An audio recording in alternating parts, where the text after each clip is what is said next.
안녕하십니까. 여기서 연설을 하려면 하느님하고 정광훈 목사의 허락을 맡아야 하지만 손상대 선생에게 연설 허락을 안 맡으면 안 됩니다. 그래서 인사했습니다. 존경하는 5천만 국민 여러분, 특히 2,900만 유권자 여러분, 830만 해외 동포 여러분, 안녕하십니까? 이제 부정선거 문제에 대해서는 이론의 여지가 없어졌습니다. 맞죠? 이제 이 거대한 문제를 어떻게 해결하느냐 하는 것이 우리들에게 남겨진 과제입니다. 그날도 오늘 같았을까 모르겠습니다. 지금부터 59년 전인가요? 59년 전에 오늘 5.16이 벌어진 날입니다. 박정희 소장이 한강을 쳐들어와 가지고 민주당이, 당시도 민주당이었어요, 쫙 심파 구파하고 난리 법석 싸움을 하고, 대무대가 태평로에 있는 국회의사당에 가서 의사당을 점령하고 이런 개판 같은 국회 때려치우라고 난리를 치고 그랬습니다. 4.19가 일어난 후에 우리에게 덤썩 안겨진 자유민주주의를 당시의 집권 세력인 민주당이 관리를 하지 못했습니다. 심파 구파가 난리 법석을 하고 싸움을 했습니다. 그래서 5.16이 벌어졌습니다. 5.16이 꼭 옳다고 당시에 볼 수는 없었지만은 역사는 뭔가 불가피한 측면이 있습니다. 59년 후에 59주년 5.16을 맞이하는 사람들에게도 가끔 제가 그런 얘기를 듣습니다. 이 59년 전에 벌어졌던 게 또 한 번 벌어졌으면 좋겠어, 이런 얘기를 많이 합니다만은 그것이 현실적으로 거의 불가능합니다.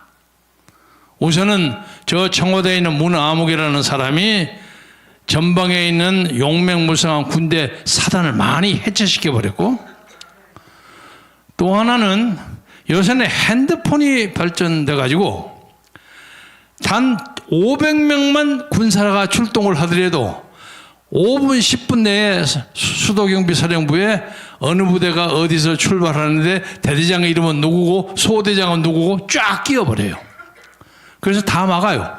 이게 현실적으로 군대의 출동이 불가능합니다. 이렇게 현실적으로 구태다가 불가능한 나라를 우리는 그린 에어리아, 그린 컨트리라고 부릅니다. 녹색 국가. 그런데 그런 것을 전혀 지지하지 않고 가능하지도 않는다고 생각하면서도 오늘의 이 나라의 이 엄청난 부정선거를 과연 무엇으로 해결해야 하느냐? 종교적, 신앙적으로 말하면 하나님의 힘으로 해결해야 하는데 하나님 기도만 부리고 하면 됩니까? 행동하는 양심, 행동하는 국민이 있어야만 해결합니다. 그렇죠? 그래서 당시에 59년 전에 5.16 그리고 60년 전에 4.19는 부정부패한 권력에 대한 항거였습니다. 부패하고 합의를 못하고 맨날 당리당략에 빠진 그런 세력에 대한 항의였습니다. 그러나 오늘의 문제점은 단순한 자유민주주의 세계에 부패한 정권, 레짐 이런 것에 대한 문제가 아니라 우리 사회를 사회주의로 체제를 변환시키려 하는 거대한 음모 세력에 대한 자유민의 항거이어야 합니다. 그런데 엄밀히 보면 우리 5,000년의 역사 동안에 가장 심각한 위기에 있습니다. 이게 과장이 아닙니다. 한민족이, 소위 말해서 조선민족이 백두산 신단수 밑에서 당군 왕감에 의해서 만들어진 이래 우리가 그 당군 신화를 믿는다고 가정하고 수많은 외침을 받았습니다. 900몇 번을 받았다고 그럽니다. 그리고 중국이라는 저 거대한 나라, 요새 우한 코로나 때문에 난리 법석인 나라, 이 나라가 자기들이 자칭 세계의 중심이라고 주장합니다. 그 자기들 중심이 있고 동이 동쪽 오랑캐, 서융 서쪽 오랑캐, 남만 남쪽 오랑캐, 북쪽 오랑캐, 사방에 있는 게 전부 오랑캐라고 취급했어요. 자기들이 왕초라고. 중화 사상이 그겁니다. 그런데 그 중국이 동이를 빼놓고 서융, 남만, 북쪽 전부 점령을 하고 지배했지만 동이라고 불리던 조선민족은 지배하지 못했습니다. 그러니까 우리가 5,000년 동안 난리법석을 당하고 모욕을 당하고 굴욕을 당하면서도 조선민족이라는 아이디어, 주체성을 지켜왔습니다. 이게 굉장히 중요한 일입니다. 티베트인이 신강인이 다 그냥 합병되지 않았습니까? 그런데 동이족이라는 사람은 합병되지 않고 우리의 아이덴티티를 지켰는데, 이제 이 우리나라 안에 있는 어떤 세력이 우리 혼자 살기 힘들다, 중화 사상에 묻들어서 같이 살자, 이런 사고방식을 가져가지고 지나치게 친중 정책을 해요. 이거 옳지 않죠? 그래서 지금 우리나라는 우리의 정체성과 주체성과 나라의 어떤 주권을 결정적으로 놓쳐버릴 만큼 중요한 위기에서 세계의 주목을 받고 있습니다. 우리 5천만, 북한의 2,400~500만, 한 7,400~500만인데 조선족이, 한민족이. 북한은 세계에서 유례가 없는 엉터리 공산 세습 정권에 들어서 있어요. 이거 말도 안 되는, 근데 현대 문명에게 도대체 어떤 것도 적용되지 않는 엉터리 세습 정권에 들어서 있어요. 이게 세상에 부끄러운 일이에요. 아니 어떻게 옛날에 고대 왕조처럼 세습을 합니까? 그런 나라가 어디 있습니까? 근데 우리 반도 북부에 그거 있어요. 우리 대한민국 헌법으로 봐서는 한반도와 그 부속 도서를 점령하고 있는 불법 집단입니다. 그런데 남쪽에서 자유민주주의를 한다는 사람들이 이제 부정부패 하다 못해서 국민의 가장 중요한 주권 행사인 선거를 조작해요. 근데 이 선거를 조작하는 것이 옛날도 조금씩 있었습니다. 예를 들면 잘당 시절에 전라북도 무주 진안 장수 아시죠? 무진장이라고 하는데 거기에 뭐 돌아가신 분 이름을 언명해서 미안합니다만 그분에게 전휴상이라는 분이 있어요. 전휴상이라는 양반이 투표를 깔고 보니까 자기 유권자가 100명인데 투표수가 102인가 104표가 나왔어요. 그게 그 엉터리죠. 갖다 집어넣은 거예요. 그런 아주 고전적인 투표 집어넣기가 오늘도 한국에서 벌어지는 거예요. 그런데 그동안 IT가 상당히 발달해가지고 우리나라 선거 투표 개표기가 전 세계에서 수출을 했으나 콩고도 가져갔고 이라크도 가져갔고 볼리비아도 가져갔어요. 근데 가져가다 보니까 콩고 사람들이 보니까 이거 부정선거에 조작이 있다 해서 와서 여러분 아시죠? 여기서 항의를, 이거 문제점이 있습니다. 그런 거 없다고 돌려보냈어요. 이라크에도 그런 문제가 있고, 특히 볼리비아에서는 우리 메이드 인 코리아 투개표기를 사용해갖고 부정선거를 해가지고 대통령이 쫓겨났습니다. 그러니까 제가 말씀드리고자 하는 것을 요약하자면 전 세계 사람들에게는 대한민국 코리아라는 사람들은 거짓말로 투표기를 조작하는 사람, 조작이 가능한 투표기를 외국에 팔아먹는 사람, 그에 그치지 않고 자기 나라 국민의 투표도 조작하는 사람, 세상에 가장 부정직한 사람, 이렇게 됐습니다. 부끄럽지만 우리가 아무리 좋은 차를 만들고 방탄소년단의 전 세계를 휩쓸고 우리의 아리따운 여성 골프들이 LPG에서 1등부터 10등에서 한 4, 5등까지를 그냥 전부 휩쓸어버릴 만큼 한국의 여성들의 활력이 괄목할 만합니다. 다른 사람들이 아직 감탄을 해요. 어떻게 쟤들은 춤만 잘 추고 노래만 잘하는 줄 알았더니 트와이스 같지, 소녀시대처럼 그런 줄 알았더니 골프도 그렇게 잘 쳐. 한국에 대한 찬탄이 대단합니다. 한국 사람의 손재주, 영어로 덱스테리티라고 합니다. 굉장히 좋아요. 그래서 골프가 이 손재주가 좋아야만 잘 들어간 겁니다. 그렇죠? 그리고 국제 기능 올림픽에 가면 한국 사람이 손재주가 좋아가지고 지난 한 10년, 20년 사이에 한 번을 빼고 항상 우리가 금메달 받았어요. 손재주가 탁월해요, 한국 사람이. 여러 가지 장점이 있는데, 아니, 자기 국민의 주권을 도둑질을 해 먹어요? 이 부끄러운 것을 그냥 지나갈 수가 없습니다. 그러니까 우리는 우리 당대의 어떤 누가 당락의 문제를 떠나서 우리 국민과 우리 국가의 존엄과 국격을 위해서 이것은 끝까지 가야 한다고 생각하는데 여러분 어떻게 생각하십니까?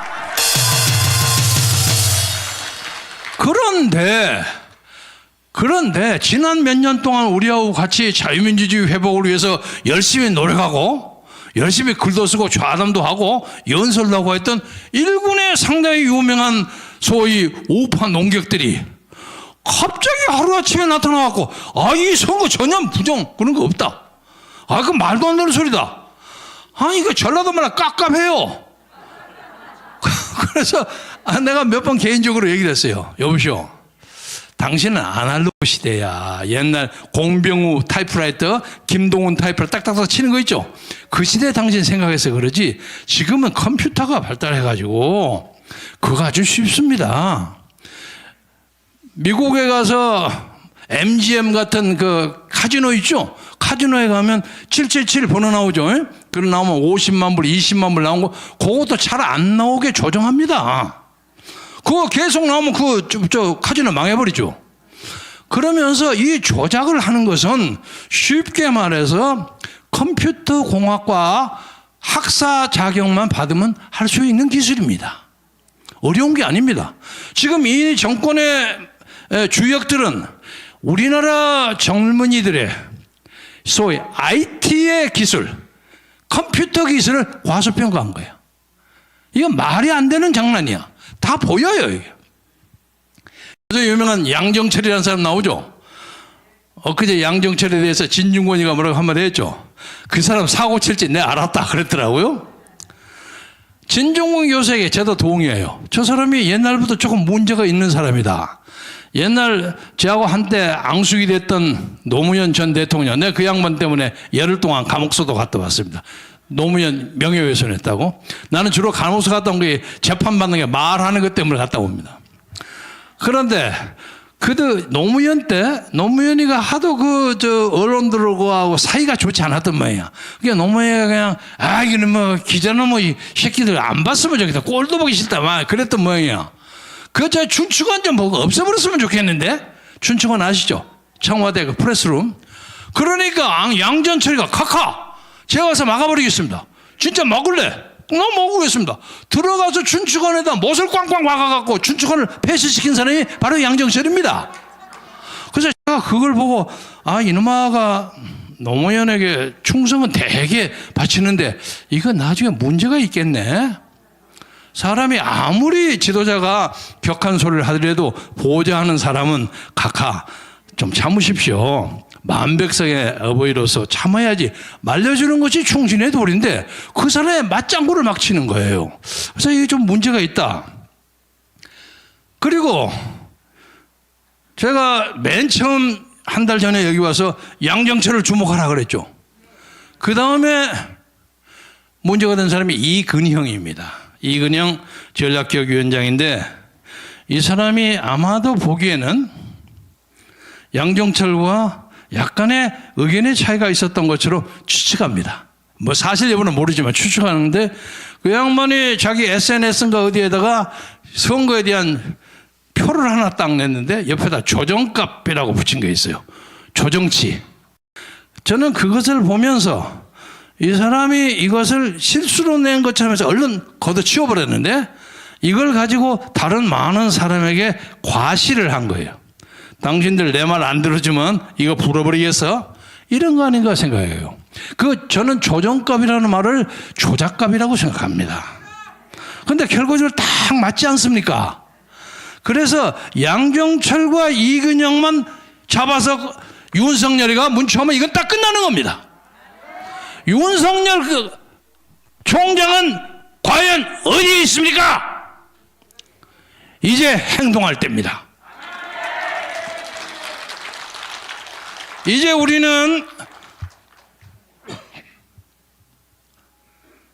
유례없는 북한식 전체주의 공산 독재와 부정선거를 수출하는 가장 부정적인 나라 대한민국에서 이 민족을 살리기 위해서는 이번 선거의 조작을 끝까지 파헤치는 이 계기로서 새로운 역사를 만드는 기회를 하나님이 주신 겁니다.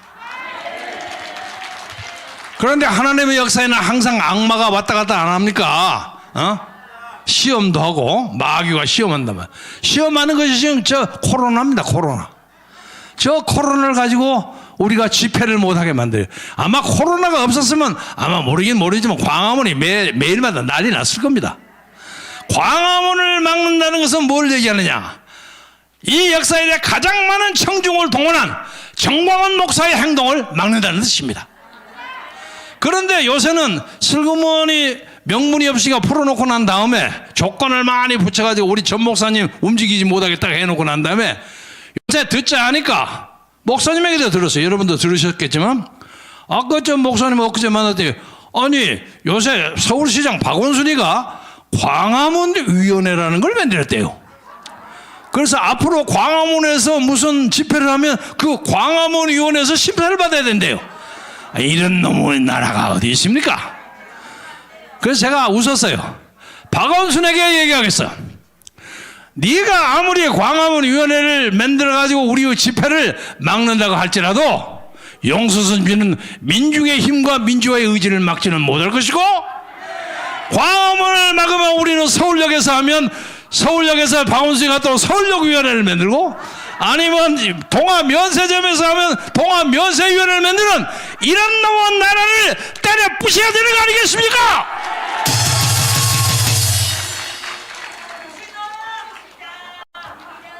제가 말씀을 마감하면서 아주 사소한 재미있는 얘기를 하나 하겠습니다. 한국의 보수 세력의 유명한 사람들이 이건 뭐 절대 아니라고 나서니까 결과적으로 그 사람들에게 내가 경고를 지난주에 했어요. 마지막으로 경고한다.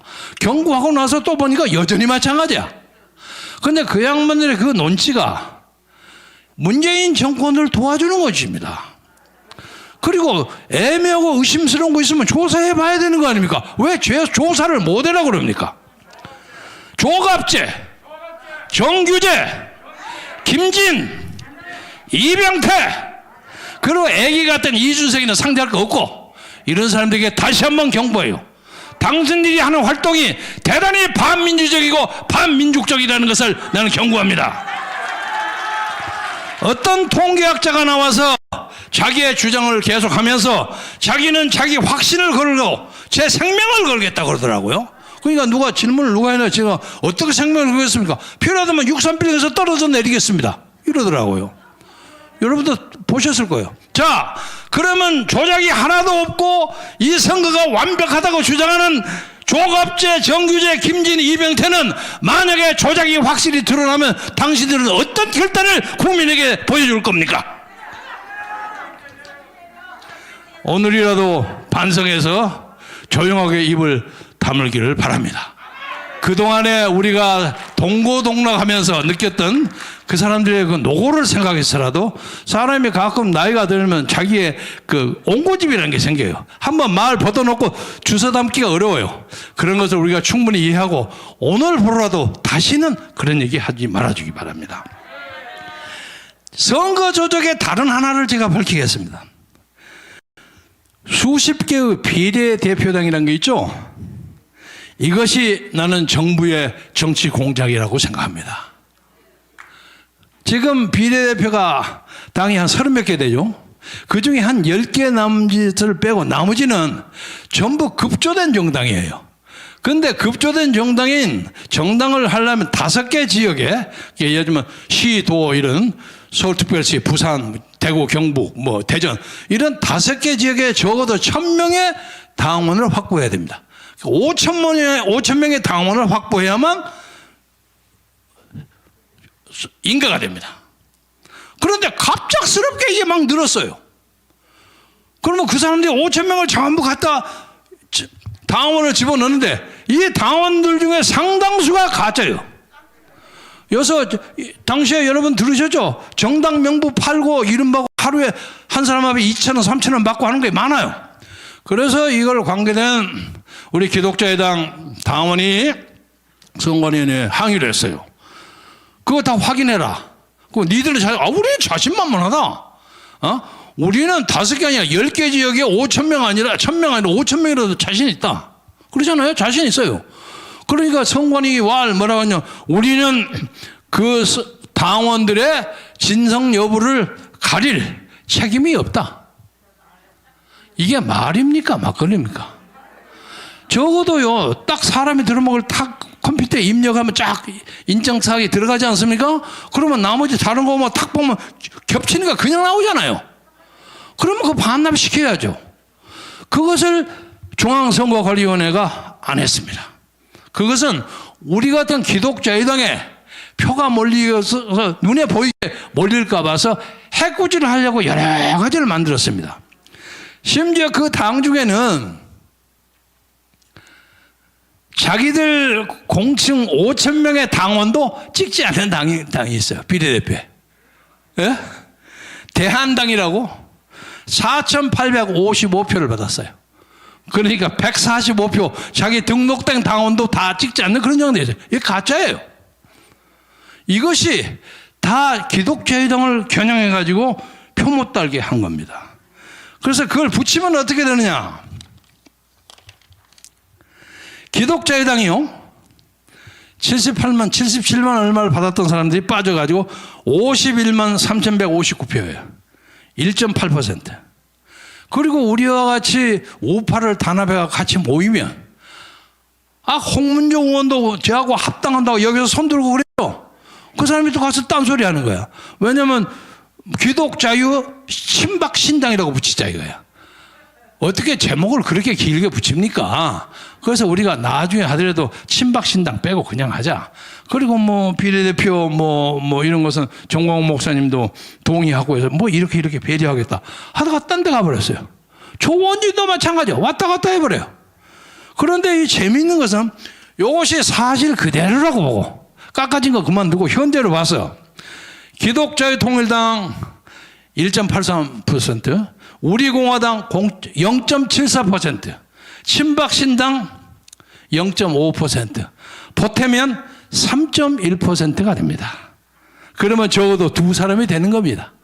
그리고 여기에 시너지 효과라는 게 있죠.